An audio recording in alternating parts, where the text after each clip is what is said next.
नमस्कार, मैं श्वेता आपका बी न्यूज में स्वागत करती हूं। तो आइए रुक करते हैं आज की प्रमुख खबर की ओर। खबर मध्य प्रदेश के बालाघाट जिले से है, जहां अमाई बाघिन का पूरा परिवार खत्म। चौथे शावक की भी मौत। मध्य प्रदेश के बालाघाट से एक बेहद दर्दनाक और झकझोर देने वाली खबर सामने आ रही है। देश दुनिया में अपनी पहचान रखने वाला कान्हा नेशनल पार्क आज सवालों के घेरे में है। यह वही जंगल है जिसने मध्य प्रदेश को टाइगर स्टेट का गौरव दिलाया, लेकिन अब वही जंगल मातम में डूबा हुआ है।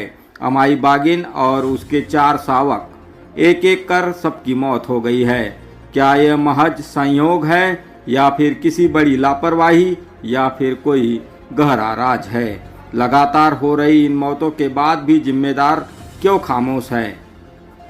और अब सवाल उठ रहा है, क्या मध्य प्रदेश से टाइगर स्टेट का ताज छीन सकता है?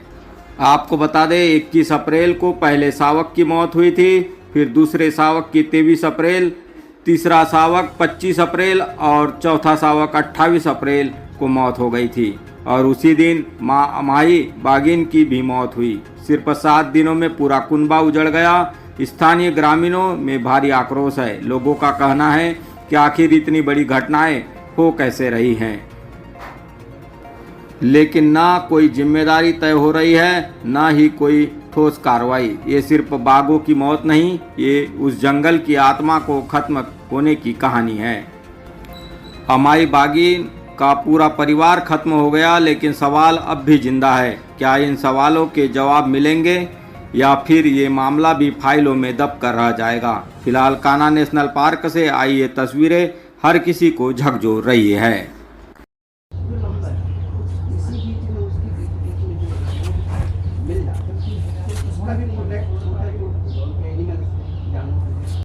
मेरा नाम पार्वती के, मैं कटंगा माल के सरपंच हूँ।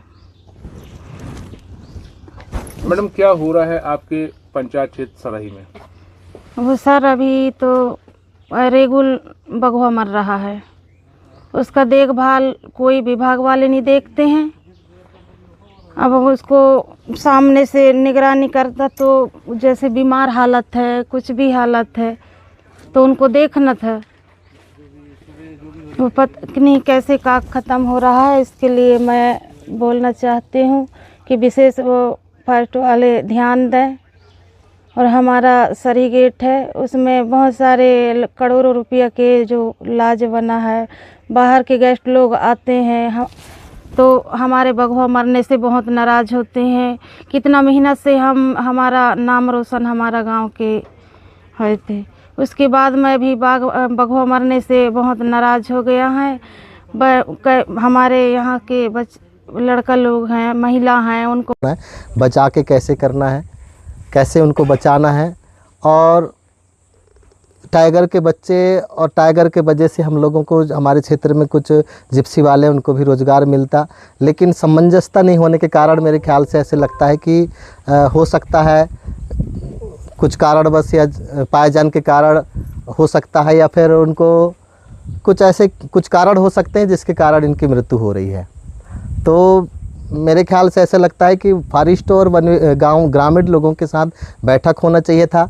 हम लोगों को बुलाना चाहिए था, जनपद सदस्य सरपंच हो गए, इनको बुलाना चाहिए था और साथ में उनके साथ बैठक करना चाहिए था और चर्चा होनी थी। विशेष मैं वन समिति के सदस्य भी हूँ जनपद में। जनपद में कभी भी एक तो कोई भी रेंजर आता नहीं है बिगैर बुलाए। आज तक वन समिति की बैठक बिछिया में नहीं हुई। एक बार हुई थी और पूरे चर्चा नहीं हुई थी। और मेरे ख्याल से लगता है जनपद में भी इनको बैठक करना चाहिए था और पंचायत में बैठक करना चाहिए। कोई भी हमारे शहरी रेंज में जब गेट नहीं खुला था तब भी ऐसी घटना नहीं हुई थी। लेकिन ये शेर मरवाने की बहुत उच्च स्तरीय जाँच होना चाहिए। बहुत मजिस्ट्रेट लोगों को बुला के यहाँ जांच पड़ताल करवाना चाहिए। इसमें ज़रूर किसी न किसी की साजिश है। हम लोग यहाँ इस गेट के भरोसे में बैठे हुए हैं। ऐसी अपनी घटना आज तक कभी हमारे शहरी रेंज में घटित नहीं हुई है। हमको रोना आ रहा है। आज दिन हम लोगों को ऐसा उम्मीद बन गया था कि हमारे यहाँ अच्छी साइटिंग हो रही है, अच्छा टूरिस्ट आ रहे हैं, ऐसा हम लोग देख रहे थे। लेकिन ना जाने ये किसकी नज़र लग गई, कौन क्या पॉइजन हो गया, क्या घटना के कारण से वो छोटे छोटे बच्चे, वो बच्चे नहीं मरे, हमारे परिवार के सदस्य ऐसे ख़त्म हो गए। वो आज हमको रोना आ रहा है, लगातार हम बताने की गुंजाइश भी नहीं है, कोई चीज़ बता नहीं पा रहे हैं हमको ऐसा लग रहा है कि हमारी जीवन नैया, हमारी रोजी रोटी छिन गई, ऐसा लग रहा है।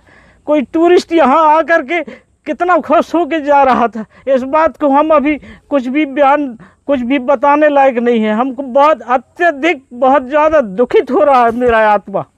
ये जानवरों को जिसने भी मरवाया हो उसको सख्त से सख्त सज़ा मिलना चाहिए, मेरा ऐसा कहना है। और मैं मध्य प्रदेश शासन से